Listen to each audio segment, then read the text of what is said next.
Big trouble for the Indian boxers. Is the Indian Olympic Association trying to again scuttle the plans of the boxing, Boxing India and the other member federations to try and meet the deadline set by AIBA to form a recognized body so that our boxers, that include Shiva Thapa, who's already qualified for the Olympics, can fly under the tricolour. MC Mary Kom, Sarita Devi, all eyeing qualification and Olympic berths.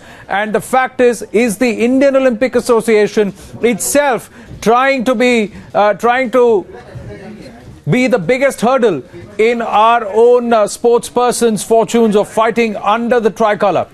Karishma now joins us live. Karishma, this letter that has been written by N. Ramachandran, the president of the Indian Olympic Association, reveals a lot. They continue to recognize the Indian Amateur Boxing Federation, which has been banned 3.5 years ago.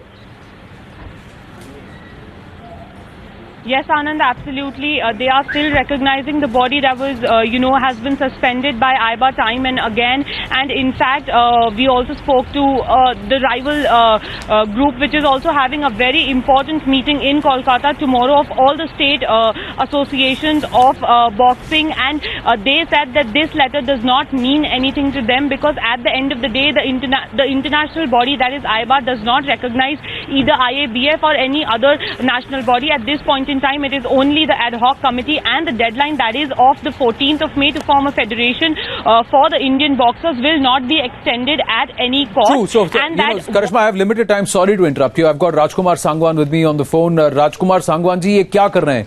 अपनी आपस की लड़ाई में ये देश के chances को compromise कर रहे हैं. हमारे बॉक्सर्स को पता भी नहीं कि इन्हें मौका मिलेगा कि नहीं तिरंगा के अंदर लड़ने का. तो इनको क्या मोटिवेशन मिलेगा कि क्वालिफाइंग में मेहनत करें? नहीं, आपने बिल्कुल ठीक कहा. अगर बॉक्सर्स तिरंगे के नीचे नहीं लड़ते, और इवन अब तो आईबा ने कहा है कि वो शायद बैन ही कर देंगे, वो क्वालिफाई में जाने से भी मना कर सकते हैं फॉर इंडियन बॉक्सर्स, जिनका सिलेक्शन अब आप देख सकते हैं कि मैरी कॉम और सरिता और इन जो 3 वेट कैटेगरीज है वुमेन के, इनका नेशनल सिलेक्शन हम करने वाले हैं ऑन 18th और 19th दो डेट में. और ये एक बहुत ही गलत खबर है, क्योंकि because 7th of this month जब मीटिंग हुई थी इन दिल्ली, तो उसमें आईओए के अपना जनरल सेक्रेटरी भी थे और Raja Randhir Singh is also present and सभी लोग वहाँ प्रेजेंट थे, sports secretary government of India and DG Sai.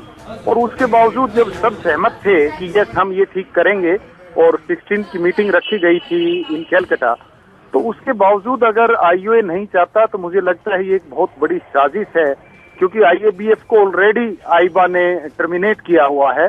तो वो तो पॉसिबल ही नहीं है, जो आईबा उसको मान ही नहीं सकता. और हमें समझ नहीं आता पर ये आपको क्यों लगता है कि एन रामचंद्रन ने राजीव यादव को ये लेटर लिखा है? देखिए 11 तारीख का ये लेटर है जिसमें वो श्री राजीव यादव को कहते हैं कि मेरे हिसाब से मैं कंफर्म करना चाहूंगा कि I wish to confirm that Indian amateur boxing federation is recognised body of the IOA.